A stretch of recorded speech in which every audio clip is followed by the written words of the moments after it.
Alors Martin, bonjour. Salut. On est là pour discuter des avantages et des inconvénients de l'utilisation d'une plateforme comme Moodle. Alors moi je te préviens, je suis une fervente défensrice des avantages. Bah, t'as affaire, hein, parce que moi j'ai beaucoup d'inconvénients. Alors je te laisse y aller, je vais assez pouvoir te répondre. Alors dans les avantages, pour l'avoir un petit peu testé, c'est quand même une préparation en ligne qui peut se faire à n'importe quel moment. Tu as un module à mettre en ligne sur Moodle, tu peux le préparer genre 4-5 mois à l'avance, et puis c'est instantané. Ta préparation, elle reste effectivement directement en plus dans une base de sauvegarde. C'est génial. Ouais, c'est bien. Seulement une fois que tu l'as mis, hein, eh ben, il y a un risque de pillage des documents du formateur. Tu vois, combien j'ai de mes collègues qui m'ont dit ouais, moi je l'ai mis sur Moodle et puis la société de formation elle m'a pillé les documents. Alors, risque de pillage, je comprends, j'entends ce que tu me dis, mais aussi là, le formateur il a un rôle de prendre ses dispositions en amont de la formation qu'il prépare et aussi de donner des instructions qui vont dans le sens où les documents que les participants fournissent seront mis en ligne et seront uniquement en lien avec l'activité traitée. Et autre chose, c'est que ces documents, tu as moyen de les bloquer pour qu'ils ne puissent pas être téléchargés aussi sur ces bandes. bon, moi j'apprends quelque chose. Merci. Bon, pour ça, il faut avoir une bonne gestion de l'outil.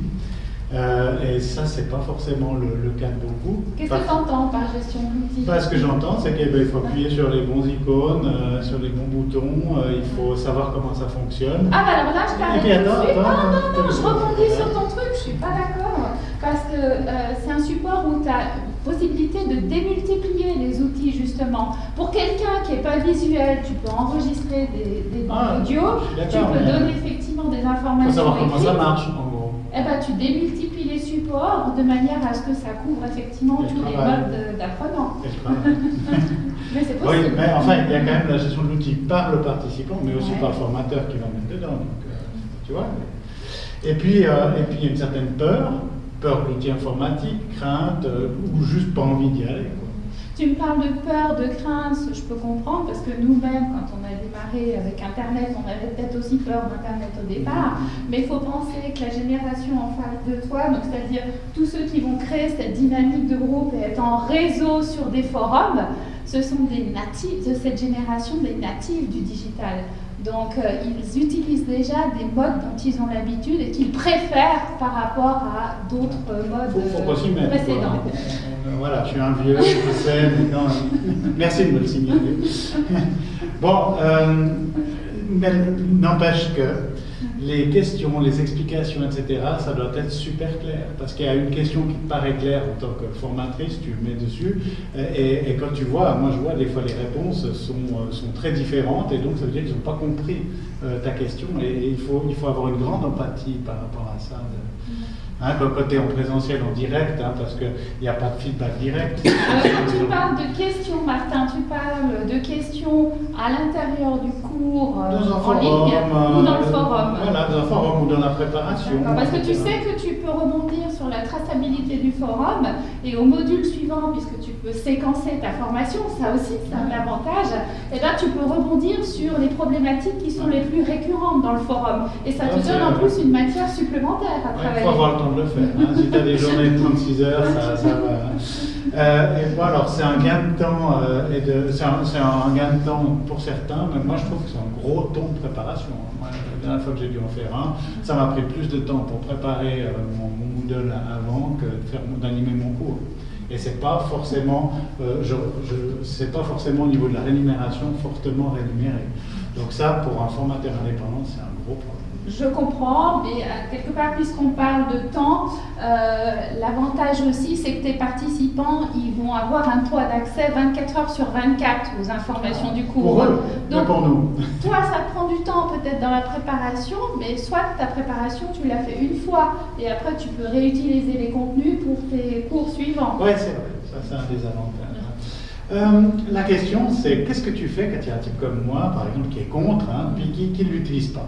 Il ne fait pas, il se prépare pas, ou il n'agit pas dans le forum, tu traites ça comment toi?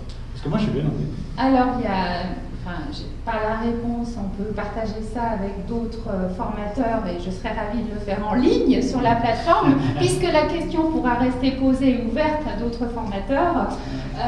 Tu me parlais effectivement de quoi faire si le participant se prépare pas dans ce que tu lui as donné, dans les préparations. Je dirais même en tant que formateur traditionnel, tu prévois toujours des supports supplémentaires auquel cas où le plan A se passe mal, tu passes au plan B. Ben là, j'aurais tendance à dire il faut effectivement envisager d'autres pistes. Mais au niveau technique, tu as la possibilité de faire passer le participant par un parcours et toi, du côté du formateur, tu vois où il en est par rapport à où il devrait en être et tu as possibilité ou de l'appeler ou de lui écrire pour l'aider. Parce que visuellement, tu as ce contact. Là encore, si tu n'as rien d'autre à faire de mieux, tu vois. Ok. Et puis moi, je dirais pour finir que tous les participants ou tous les types de cours ne sont pas forcément ok pour ça. Tu vois, si tu fais un cours, je sais pas, de préparation à la retraite et que ton public cible à 63 à 65 ans, bah, peut-être que Moodle, c'est pas le truc qui les attire le plus. Ouais, ben là encore, je dirais, en laissant les portes ouvertes à la technologie et à l'apport humain qu'on peut avoir avec le contact qu'on peut avoir avec les participants, pourquoi ne pas envisager des solutions de blended, c'est-à-dire mettre en place un socle et puis le réutiliser et renforcer ça encore une fois à quelque part pendant le cours et pas que avant le cours, mais de réutiliser effectivement ça en blended learning. On pourrait imaginer. Tu as encore des avantages, toi? Les avantages, je vois bien que tu es critique. Je peux comprendre ta situation, c'est clair. Les avantages, c'est qu'il y a une certaine traçabilité. Moi, il m'est déjà arrivé d'avoir à chercher un cours que j'avais fait pour une société parce que je voulais réutiliser des documents, mais je ne savais plus où je les avais classés. Donc, j'avais perdu une journée à les chercher parce que j'avais mis sur un backup, mais j'ai 3 backups. Eh ben, en fin de compte, si je me mettais tout de suite sur la plateforme Moodle, il y aura une centralisation des données et c'est que du bonheur parce qu'en 5 minutes, je retrouve mes données. Donc moi, j'y vois que des avantages. Moi, j'ai ça sur une clé USB, ça marche bien. Hein? Allez, on arrête là. Ah, mais si tu perds ta clé USB, tu fais quoi? Puis si tu perds ta connexion, tu fais quoi?